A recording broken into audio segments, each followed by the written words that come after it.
माता की दम नहीं है। भारत माता की। मंच पर विराजमान हमारे बहुत सम्माननीय डॉक्टर पंचोली सर, मंचासीन एसडीएम महोदया, मुझे उस समय बुलाया गया जब महफिल आगे पीछे हो गई।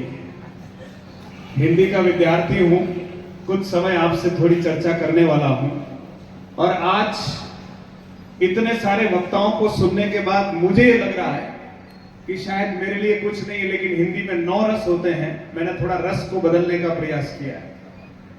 अच्छा, हमारे शैलेंद्र जी ने बहुत सारी बातें बताई और हमारे जो आर्ट ऑफ लिविंग से सर आए थे उन्होंने भी बताई। रीढ़ की हड्डी कितनी देर सीधी रह सकती है, मैं देख रहा था। जब कोई आए और कहे कि रीढ़ की हड्डी सीधी करो, श्वास जो है गहरी भरो, तो हम भी सुनकर 2-3 सांसें गहरी ले लेते हैं। बाकी तो जैसे थे, मुकेश सर ने ठीक कहा था कि आखिर बाहर से कितना ही भरो, अंदर से वो भाव नहीं आएंगे तो निश्चित तौर पर जो हम चाहते हैं वैसा कर नहीं पाएंगे।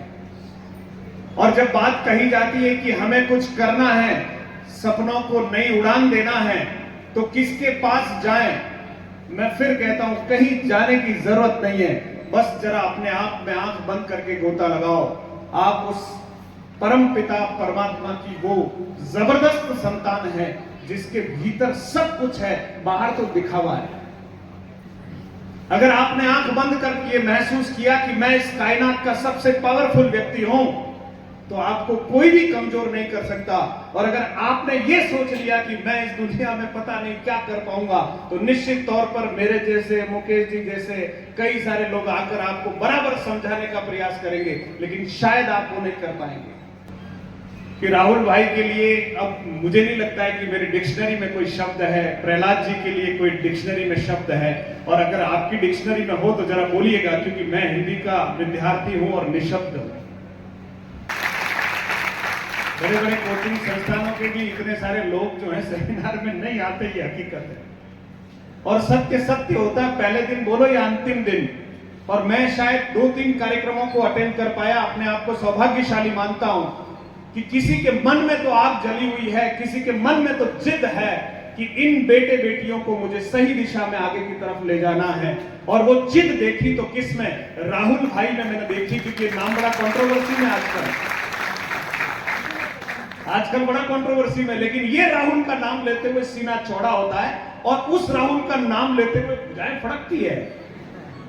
क्योंकि देखिए, मेवाड़ से एक क्रांति जिस रूप में आंधी की तरफ आगे की तरफ बढ़ रही है, कई सारे सेमिनार में जब राहुल भाई मोटिवेशन के लिए जाते हैं, सच में मुझे लगता है जिसके कामों में दम नहीं होता उसके शब्द जिबान से बाहर निकलते नहीं, और निकलते हैं तो कोई मानते नहीं है।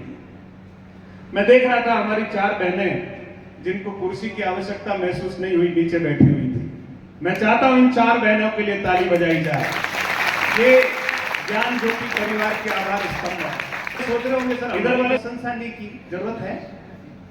आप भी ठोक कर बैठे हैं, कुर्सियां आपके भाग्य में भी लिखी हुई है, पर हमारी कई बेटियां और बहनें और भाई जो हैं खड़े हुए हैं, उन्होंने ये चिंता नहीं की कि हमें कुर्सी मिली है या नहीं।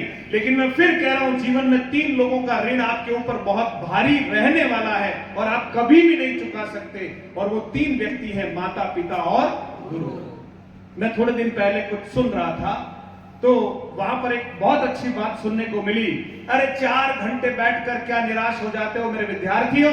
6 घंटे बैठकर पढ़ने में क्या तुम थक जाते हो? तुमको पढ़ाने वाला 8 घंटे से लगातार खड़ा हुआ पढ़ा रहा है, तुमसे ज्यादा मेहनत तो तुम्हारा शिक्षक कर रहा है। तुमको कितनी करनी इसका अंदाजा लगा लें। कौन सा ऐसा शिक्षक है इस संसार में जो बैठकर पढ़ाता है? पंचोली सर रात को 2 बजे यूट्यूब पर लाइव आ जाते। मैं कभी कभी सोचता हूं, यार ये सोते हैं कि नहीं? जिद्दी आदमी है, दुनिया बदलेगा। तालियां बजाओ तो। बहुत सारे पब्लिशर ये कहते हैं और कोचिंग संस्थान के लोग भी कहते हैं कि 99 रुपीज का क्या लफड़ा है। लाइव फ्रॉम क्लासरूम 99 रुपए। मेरे हिसाब से कॉफी भी ढंग की नहीं आती होगी। फतेह सागर वाले जानते हो तुम लोग, कोल्ड कॉफी भी 99 में नहीं आती।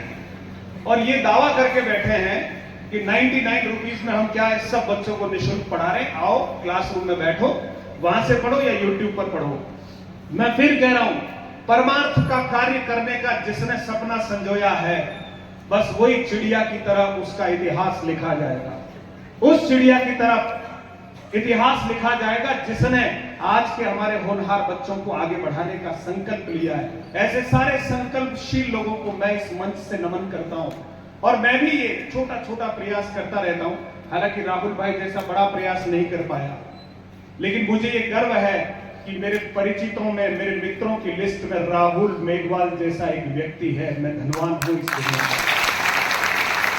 तो जब जब परमार्थ का अवसर आए हमें चूकना नहीं चाहिए, क्योंकि मनुष्य जन्म से स्वार्थी है, स्वार्थी था और रहेगा, कितनी लिपापोती कर लो। लेकिन फिर भी मैं कह रहा हूं कि राहुल ने जिस परमार्थ का परचम यहां से लहराया है, मैं 2-3 बार संस्थान में बच्चों को देखने के लिए गया था। एक बार स्वामी जी आए थे, मैं कार्यक्रम में गया था, 700-800 बच्चे दरी पर बैठे हुए हैं। कोचिंग संस्थान वाले जीएन साहब बैठे हुए हैं। देखिए दरी पर बिठाओ तो सही, एक बार 1 लाख रुपया दिया है, कुर्सी की व्यवस्था करो अभी। क्यों? क्योंकि आप सोचिए 800 लोग धरातल पर बैठे हुए, बच्चे डिग नहीं रहे, हिल नहीं रहे, बराबर बातें सुन रहे हैं। ये परमार्थ का ये गोंद नहीं है या परमार्थ का जादू नहीं है तो और क्या है। इसलिए मैं चाहता हूं कि इस मुहिम को हम जैसे लोगों का समर्थन मिलना चाहिए। और मैं इस मंच से ये कह रहा हूं, राहुल जितना उपयोग मेरा कर पाओ कर लेना यार, स्वार्थी तो मैं भी हूं। मेरा जितना उपयोग इन बच्चों के लिए कर पाओ जरूर करना, स्वार्थी तो मैं भी हूं, लेकिन परमार्थ को भीतर जिंदा रखता हूं। माध्यम राहुल बन जाए, हम भी कुछ आहुतियां दे दें, धन की दे पाए तो ठीक है, नहीं तो समय की तो हमेशा आपको देते रहेंगे। और मैं ये इस मंच से कह रहा हूं कि बच्चों, हिंदी का विद्यार्थी हूं, थोड़ा थोड़ा हिंदी जानता हूं। सर के चैनल पर इतने सारे वीडियोस इस बात की साक्षी है कि आपने एक जिद ठानी थी। एक किसी बड़े संस्थान में काम करते करते मन में आकरा, आदमी है ना अपने मेवाड़ी कहते हैं आकरा, आकरा समझते हो? हाँ, आकरा आदमी है और व्यक्ति को लगा कि यार गजब हो गया। तो आप सोचिए ये इतिहास बदलने वाले लोग हैं जिन्होंने उन सारे बच्चों को ये सुविधाएं दे दी है। ले जाओ 99 में। कोई कह रहा है कि ये भी नहीं है तो भी कोई बात नहीं, आ जाओ जरा पीछे से बात कर लेना, वो भी सुविधा फ्री। तो आप सोचिए किसी के मन में, अब कोई ये सोचता है कि अरे 99 में कमाई कर लेते हो, अरे काम करने वाला कमाई नहीं करेगा तो बच्चों को कहीं आपके इधर लाकर छोड़ेगा क्या? अरे इतना भी हम उसमें ढूंढने जाते हैं तो ये तो फिर हमारी ढूंढ ठीक नहीं है, हमारी पहुंच ठीक नहीं है, नजरिया ठीक नहीं है, दृष्टिकोण ठीक नहीं है। अरे हिंदी किसी को पढ़नी हो, मैं कह रहा हूं ना, आइए निःशुल्क पढ़िए, आप पढ़ो ना। 1400 घंटे की क्लास हिंदी की ले रखी है, कोई पढ़े तो ना। अब कोई नहीं पढ़े और रील ही देखता रहे तो उसका क्या इलाज है? आओ ना यूट्यूब चैनल पर पढ़ो ना, घर बैठे हुए। जब हजारों रुपए हमारे पास नहीं हो तो मैं तो कह रहा हूं आज ज्ञान बहुत सस्ता है, लो तब ना। ज्ञान तो इतना भरा पड़ा हुआ है यूट्यूब से लेकर सोशल मीडिया के विविध प्लेटफॉर्म्स पर कि आप जितना चाहो उतना पढ़ सकते हो, लेकिन शिद्दत से पढ़ोगे तब ना। लेकिन हमारे मन में सपने तो बहुत हैं लेकिन अब वो फेसबुक और ट्विटर हो गए हम सब लोग। कोई मतलब नहीं रहा इंस्टाग्राम के ऊपर बैठे हुए हमारे समय। मैं आज भी देखता हूं हमारे बहुत सारे बच्चों को, जब क्लासरूम में होता हूं तो मैं उनसे आग्रह करता रहता हूं, अरे रील खुद बनाए, क्या मतलब है? आप काम ऐसा करो कि आपके आने और जाने और बोलने पर रील दूसरे बनाए। ये बात अलग है कि मेरा कोई वीडियो नहीं बना रहा, वो बात अलग है, ये बात अलग है। क्योंकि आप सोचिए लोकल हूं, सही है, घर का जोगी जोग ना, आन गांव का सिद्ध। तो रील बनाने की जरूरत नहीं है, काम कीजिए। एक कोने से आप काम करना शुरू कीजिए, वो कहां तक पहुंचेगा ये ज्ञान ज्योति संस्थान ने बता दिया है। अरे बेटा, मेघवाल के घर में पैदा हो या ब्राह्मण के घर में, कोई फर्क नहीं पड़ता। अरे बेटा ज्ञान बांट रहा है, ब्राह्मणों को लानत आती है कई बार कि कई ब्राह्मण होकर ठेकों पर बैठे हुए हैं और ये बेटा मेघवाल के घर में पैदा होकर ज्ञान की ज्योति सब तक पहुंचा रहा है। मेरे बात को समझें, बात जाति की नहीं है, बात कर्म की है। और अगर कर्म ज्ञान बांटने का कोई भी करे, मैं जानता हूं कि वो इस संसार का सर्वश्रेष्ठ व्यक्ति है। और ये ज्ञान ज्योति टीम जो है, इसको किसी की नजर न लगे। काला टीका कर लेता हूं, काजल तो लगा ही नहीं है। क्यों? क्योंकि जब शोहरतें और बुलंदियां ऊपर की तरफ होती है, कई लोग पीछे पड़े रहते हैं। लेकिन जब आपके पास सत्य की ताकत है और जो बातें राहुल ने कही है उस पर अड़िगता के साथ राहुल और पूरी टीम चलती है, तो मैं फिर कह रहा हूं कि शायद ये बड़े बड़े नाम जो लिए जाते हैं वो सारे नाम कहीं न कहीं दिखाना कुछ और है, धोखा कुछ और है। फिर मैं नाम इसलिए नहीं ले रहा हूं जो सर ने नाम ले लिए।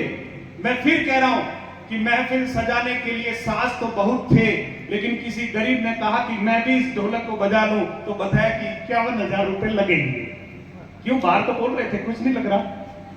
आओ, हम सब संगीत की शिक्षा दे रहे हैं, लेकिन वास्तव में सीखने का जिज्ञासु व्यक्ति आए तो धीरे से कहा आज तो बजा ले, कल जरा।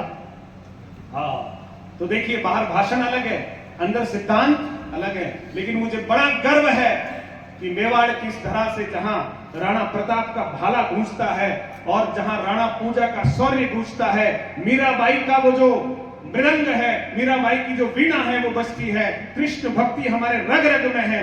और एक राहुल ने वो क्रांति पैदा कर दी, सबको सोचने के लिए मजबूर कर दिया। मेवाड़ में राहुल ने मजबूर कर दिया। और वो जयपुर में नाक में दम कर रखा है, किन्होंने? बोलो किन्होंने? हाँ, नाक में दम कर रखा है।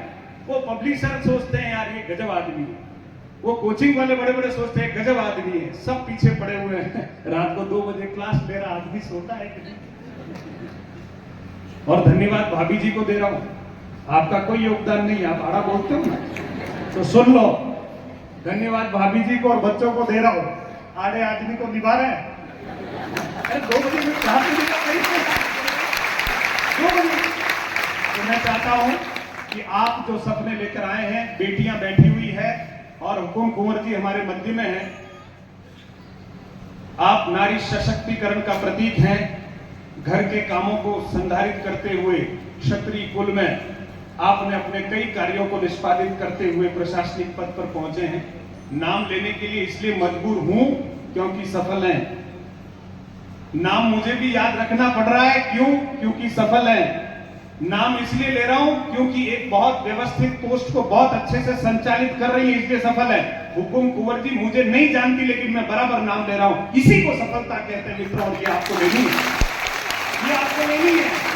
और सफलता किसी के बाप की जागीर नहीं, भुजाओं में बल है और बुद्धि परमात्मा ने देते समय कोई भेद नहीं किया है। तो फिर नाटक करना छोड़ दीजिए, धरातल पर आइए और मेहनत कीजिएगा, अपना बेस्ट देने का प्रयास कीजिए। अभी प्रश्न कोई भी पूछ लीजिए, कंटेंट हमारा ठीक है, आने वाले 100 और 150 प्रश्नों को हम ठीक तरह से नहीं देख सकते, उन प्रश्नों को ठीक करके हम हमारे भाग्य का उत्थान नहीं कर सकते। कर सकते हैं। चयन शब्द लगता सरल है, अयादी संधि का उदाहरण है, लेकिन इसको पाना जरा कठिन है। इसको पाने के लिए कुछ कुर्बानियां चाहिए। पहली कुर्बानी कौन सी? आलस्य। सीधे बैठो, देखे रीढ़ की हड्डी से सीधे बैठो। हाँ, कितना अच्छा दृश्य है। दोनों हाथ ऊपर करो, देखे, दोनों हाथ ऊपर करो, दोनों हाथ है। ये मोटिवेशन है, ये पंक्तियां। आपके मन में कहीं ऐसा डगमगाहट हो रही थी और किसी ने कहा कि 2025 तेरा जोरदार है। आप देखिए, शब्दों में शक्ति होती है और ताकत होती है। आप अपनी पूरी शक्ति का उपयोग कर रहे हैं क्योंकि किसी ने यह कह दिया कि 2025 तेरा जोरदार है। फिर आप मानोगे नहीं क्योंकि किसी ने आप में क्या भर दी? ताकत भर दी। आपको शब्दों से यह बात समझा दी कि तैयारी कर, घबराने की जरूरत नहीं है। किसी एक बहुत बड़े ज्योतिषी ने मेरे को कहा, जब मैं गुरु गोविंद सिंह में व्याख्याता के रूप में काम कर रहा था, तो उन्होंने मेरी कुंडली को ऐसे ही देख लिया एक दिन बातों बातों में। तो उन्होंने कहा कि यार सर, आपकी कुंडली को देखकर उसमें मुझे लगता है कि आपका योग तो कुछ और था और आप सही जगह नहीं हो। मैं तो गुरुदेव बहुत लेट हो गए हो बहुत लेट हो गए हो कि आपकी कुंडली में तो प्रशासनिक सेवाओं का योग है ना, और आप पता नहीं यहां पर कैसे हो। मैंने कहा बहुत लेट हो गए हो, अब मैं ठीक ठाक दिशा में शिक्षक हूं, ये मेरा सौभाग्य है। सारे प्रशासनिक अधिकारी इन्हीं रास्तों से जाते हैं, सारे डॉक्टर्स, इंजीनियर्स, नेता, अभिनेता सभी इसी रास्ते से जाते हैं। मैं सुबह ही अपनी कक्षा में कह रहा था कि आप चॉइस से क्यों नहीं शिक्षक बन रहे हैं? आईएएस बनिए, आरपीएस बनिए, सेना में जाइए, लेकिन यह भी तो है कि अच्छा शिक्षक नहीं बने राहुल जैसा, इंजीनियरिंग करके शिक्षक बना। तालियां बजाओ जोरदार। 5-50 लाख का पैकेज होता, और बोलने में तो हमारा भाई बहुत शालीन है, पक्की बात है। तो मेरे जैसा अगर कोई ओनर होता तो 1 करोड़ का पैकेज देता। 1 करोड़ के पैकेज को ठोकर मारकर एक एक बच्ची को गांव गली कूचे से बिना किसी जातिवाद के यहां पर इकट्ठा करता है। इस बात का प्रतीक है कि मेवाड़ में एक क्रांति की शुरुआत हो गई है। भूचाल बहुत जल्दी आएगा। अगर आपने ठान लिया तो भूचाल आ जाएगा। बहुत सारे संस्थानों को देखना पड़ेगा कि यार मैनेजमेंट क्या है। 200 लोग, 400 लोग, 300 लोग एक साथ सफल हो रहे हैं, रिसर्च करने आएंगे। अरे एसओजी आ जाओ या एफओजी, कोई फर्क नहीं पड़ता, क्योंकि यह सत्य की बात है। हमारे बच्चे बच्चे शोला बन चुके हैं। अरे रात को सोते ही नहीं ये लोग तो, क्योंकि इनको चैन चाहिए, इनको सफलता चाहिए। ये देखते ही नहीं कि पंखा ऊपर है या नीचे है, पसीना आ रहा है या क्या हो रहा है, कोई खबर ही नहीं है। एक ही खबर है कि मैं ज्ञान ज्योति का विद्यार्थी हूं, घर घर में ज्ञान की ज्योति को फैला कर रहूंगा और पहले मैं अपना उद्धार करूंगा, उसके बाद मेरे समाज और देश का उत्थान करूंगा। पहले मत निकल जाना झोला झंडा लेके, पहले खुद का उत्थान कीजिए, बहुत जरूरी है। उसके बाद आप आइए, टीम के साथ जुड़िए और आप भी इस मुहिम में आगे की तरफ बढ़िए। कुछ लोग कहते हैं, लोगों को तो हमेशा घर वाले घेरते ही हैं। मुझे बहुत सी बार ये घर पर कहा जाता है थोड़ा आराम कर लो, अब क्या है, सब ठीक है, घोड़ा गाड़ी गधे सब हो गए, अब क्या है, उदयपुर आए थे ऐसे हाथ पैर लेके, अब सब ठीक है। मैं फिर कहता हूं कि तू गलत आदमी के साथ जुड़ गई। सोफे पर बैठने वाला आदमी तेरे भाग्य में है ही नहीं, तेरे को रोज सिनेमा ले जाने वाला आदमी तेरे भाग्य में है नहीं। तेरे भाग्य में वो आदमी जो पल पल ये सोचता है कि मेरी हिंदी को और मेरे बच्चों को कैसे आगे ले जाऊं। मैं अगर सरकारी सेवा में हूं तो मैं ये सोचता हूं कि मेरे विद्यालयों को, मेरे विद्यार्थियों को मैं किस तरह से आगे ले जाऊं। और आप हमारे क्षेत्र का प्रोडक्ट देख रहे हैं, हमारे क्षेत्र का बहुत गर्व होता है। दुर्गाराम आपके सामने जो बात कर रहा था, हमारा होनहार शिक्षक है और पूरा जमाना जानता है कि दुर्गाराम को किस तरह से टीम फलासिया से हमने प्रयास करके यहां से लेकर ठेठ फलासिया तक एक शिक्षक का सम्मान समारोह आयोजित किया ऑन रोड। बहुत सारे लोग सोच रहे थे यार ये सर कोई पैसे दिए क्या इस दुर्गाराम ने, राष्ट्रपति अवार्ड भी मिला है, क्या हो गया। अरे राष्ट्रपति जी को प्रत्यक्ष देखने का सौभाग्य हमें इस जीवन में मिले या नहीं, इसकी कोई खबर नहीं। और हमारा एक शिक्षक राष्ट्रपति जी के हाथों सर्वोच्च पुरस्कार प्राप्त करके आ रहा है। ये शिक्षक समाज की मर्यादा गरिमा को उन्नत करके आया है। इसका सम्मान नेता से 10 गुना होना चाहिए कि नहीं होना चाहिए, बताओ। इसलिए मुझे गर्व होता है, गौरव होता है। मुकद्दर से लड़ सकूं ये मेरी औकात नहीं, ये बुज़दिल लोग कहते हैं। मुकद्दर से लड़ सकूं ये मेरी औकात नहीं, मैं वो शख्स हूं खुदा जिसके साथ नहीं। फिर कह रहा हूं, बुज़दिल लोग कहते हैं। कुछ जुनूनी लोग हैं राहुल जैसे जो कहते हैं वक्त आएगा एक दिन कह दूंगा खुदा से, मेरा मुकद्दर लिखना तेरे बस की बात नहीं, मेरा मुकद्दर लिखना तेरे बस की बात है। हाथ की खुद लिखिए, कलम की ताकत आपके पास है और शिक्षा रूपी शेरनी का दूध आपके पास है, तो पीने में काय को शर्माते हो, काय को घबराते हो, है ना, क्यों अपनी परिस्थितियों को याद कर रहे हो। अरे रॉकेट के नीचे जब आग लगी होती तभी वो ऊपर जाता है। आपके नीचे आगे पीछे सब जगह आग लगी हुई होनी चाहिए, होनी चाहिए, होनी चाहिए। जय हिंद, जय भारत। आभार।